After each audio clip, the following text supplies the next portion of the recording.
I'm going to show you now how to replace a brake lever. On occasion, these can get broken. And to do that, you have to take the cable out of the brake lever, unscrew the brake lever clamp, and replace the brake lever.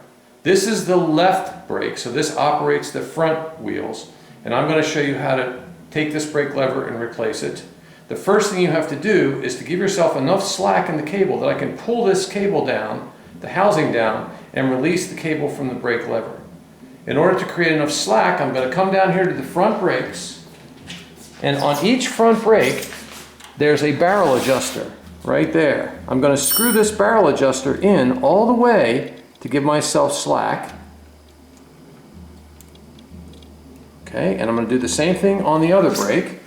Over here, I'm going to screw this one all the way in to give myself enough slack in the cable.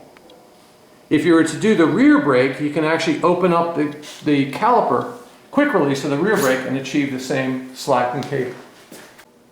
Now that we've given ourselves some slack in the cable by the barrel adjusters down at the brakes, now with this aligned in the front here, I can pull this cable housing down, lift that up.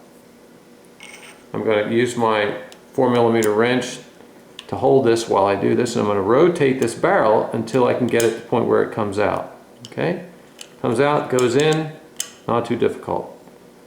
Alright, now I'm going to let the brake lever go back down, and the brake lever now is held in there by a 4mm screw back here. So I'm going to take my 4mm wrench, unscrew that screw. The nut that holds the screw is held in the frame on the other side where my finger is. I'm going to pull this screw out, but I'm also going to hold the lever down a little bit because there's a spring right here, that black piece, that gives the lever the springiness.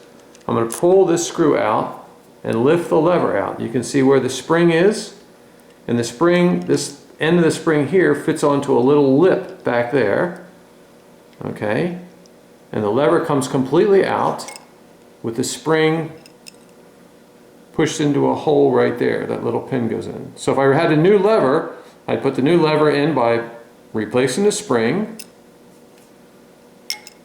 putting the lever in this position, make sure that the spring end goes back up on that little lever ledge right there, push this down with my finger until the hole aligns, and then put the screw back in and tighten. And what I like to do is go all the way in, check the brake motion, keep making it tighter until the brake doesn't return like that, and then loosen that about a quarter turn. Now the brake lever is ready to go. Once the brake lever's in, I'm going to lift up the hanger again with my brake lever or my Allen wrench. I'm going to grab the brake end, rotate the barrel so that it fits into the hole, replace it, line up those slots, pull this down, the brake lever goes back in. I can tighten these back up again and then go and adjust the front brakes.